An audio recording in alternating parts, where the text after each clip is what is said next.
What's up guys, Boulet de Yann Motor.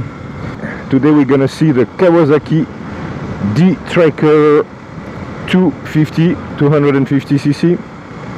It's a bike from 2014. Interesting little bike. You know how much I love the one-cylinder bike, the mono-cylinder bike. It's a one-cylinder 250cc. Developed not too much power, 22 horsepower. And around 20 Newton meter, around 7,000 RPM. It's quite light. It's only 138 kilos. And this bike is for sale. It's a used bike. So I decided to take it for a ride in order to see if I would purchase that bike or not.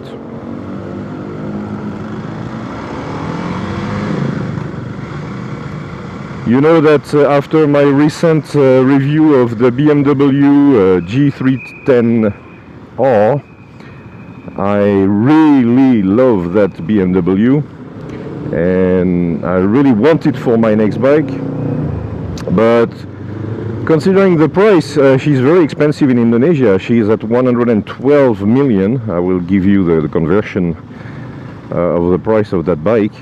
And this is offered around 40 million used. She has 11,000 kilometers. So I'm considering like, okay, if I want to purchase the BMW, then I need something meanwhile, because if I purchase it, I know I have to wait for 2 months to get one. Well, my first impression is that it's quite similar to the CRF, the Honda CRF 250 Rally, in terms of riding position, handling and torque.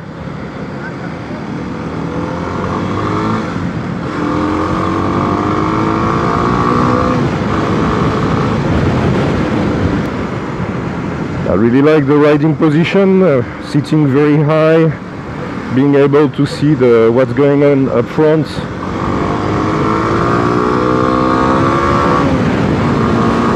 And as it's a very light bike, she's very agile, especially in the D-Tracker. The D-Tracker actually basically is a KLX 250 that is made for dual purpose, and they just put very small wheel and road tire. The supermoto concept.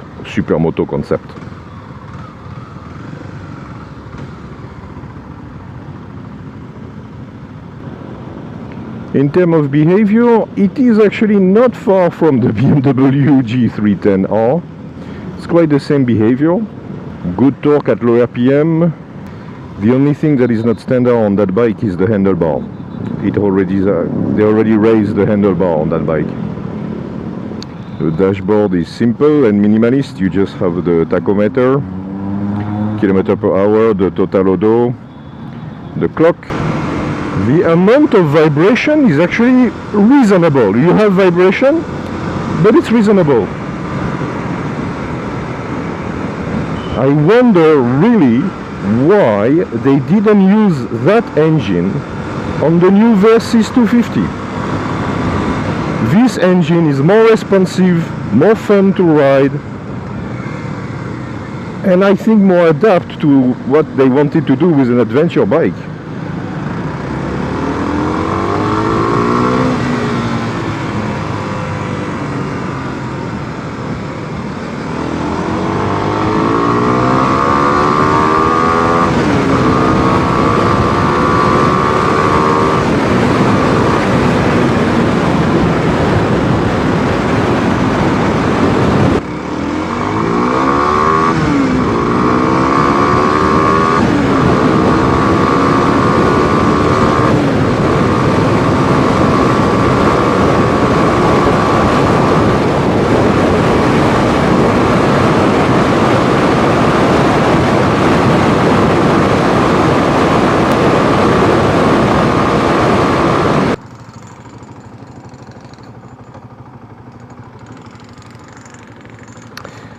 So we could see that on the toll road she can go to 120 km per hour, which is way enough. I mean, we don't need more.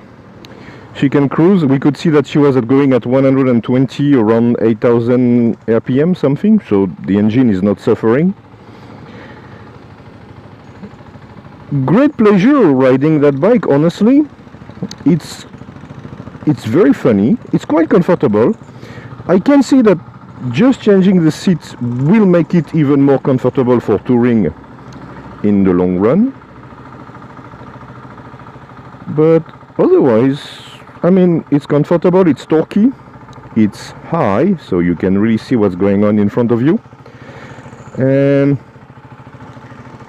I kind of love it. I mean, it's like I say, why they didn't use that engine for the new Versys, the Kawasaki Versys. This monocylinder is still okay. Plenty of resources. And I can imagine that just by changing the tire and put something really dual purpose, it could be really fun to even the way she is, to take it a bit off-road, and maybe to put a box behind in order to put all the raincoat and all the stuff we need when we travel a little bit far. Especially in Indonesia with the rainy season, we always need the raincoat. I'm happily surprised, really happily surprised, because you can get those bikes already on the second-hand market, and for sure this one has I feel that there is a lot of work to do. I can see the front disc is not in good shape, so that means that I will have to change the brake pad in front, and I'm sure about the disc in the rear as well. I see the chain, the complete set of chain. I mean, the complete set of the chain is maybe have to be changed. I see that she was falling off one or two times, this bike. I can see some scratches on it. There is a lot of rust as well that will have to be treated. But otherwise, I'm really happily surprised. It's the first time I tried the KLX or the D-Tracker 250 Kawasaki. Happily surprised.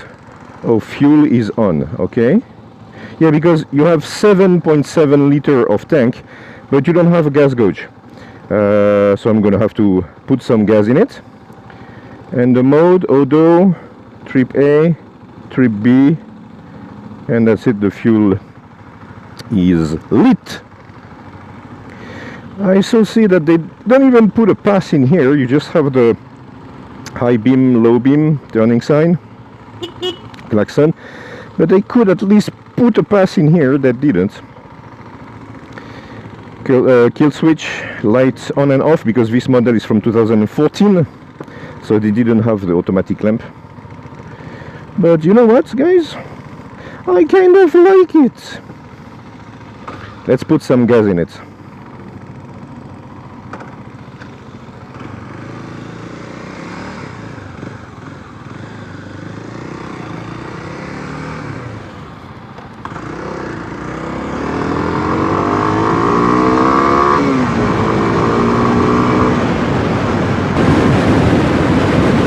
So there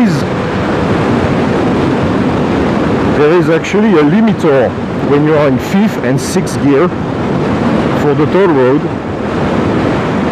You can for sure modify it and take off the limiter to reach a higher top speed, but for sure you will destroy the engine. So I will not recommend it. And as I say, 120 km per hour with that bike, it's enough. I mean, it's a trail, you have to remember. It's not a sport bike.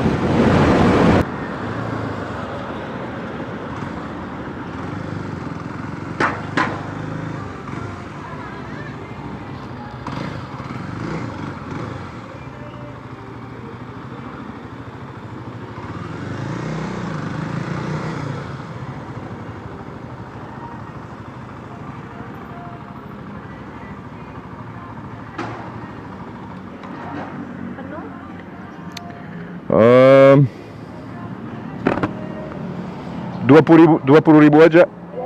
Ya.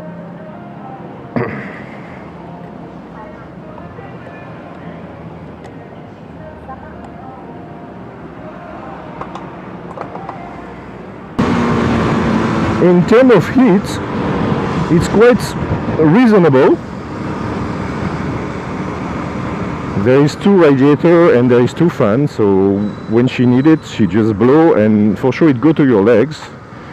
But the chassis being quite open, it's not really disturbing you. At least it's not like the Versys where it blow on your ankle.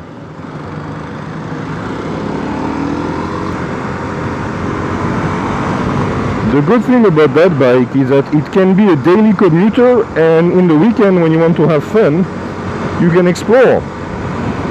It's exactly what I expect from a bike, to have a dual purpose, daily commuter and on the weekend having fun with it. For sure, touring, the seat will have to be changed.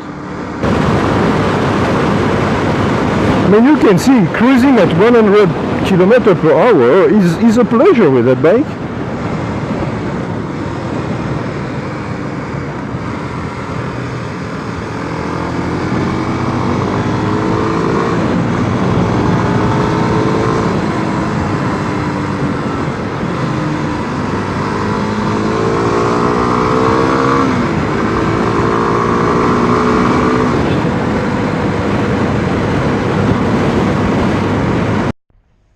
So in conclusion, this Kawasaki D-Tracker 250cc is a very fun bike to ride.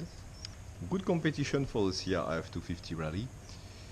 You know, I prefer Honda. The CRF 250 Rally is more smooth, she's more actual. This one starts to be old model. We could say that it's a great bike. I mean, honestly, if you are looking for a second-hand bike 250cc, then you can go daily riding with it and during the weekend having fun. That's a great bike. The only flaw I found is yeah, the seat is a bit tough. I mean, like all the trail, it could be changed, but the biggest flaw will be the tank. It's 7.7 liter. The CRF 250 Rally have a 10 liter tank, so you will get more range out of it. Otherwise, for transformation, I mean, this is my idea. If you buy that house second hand and then you modify it and you transform that to a touring bike, that could be a cheap way to do it. So I doyen it. I mean, first time I tried the Kawasaki 250 D-Tracker, and it's a good surprise. Good bike. And like usual, like it if you like it, dislike it if you dislike it, subscribe if you want to, and share it if you can, and see you for other adventure. Bye bye!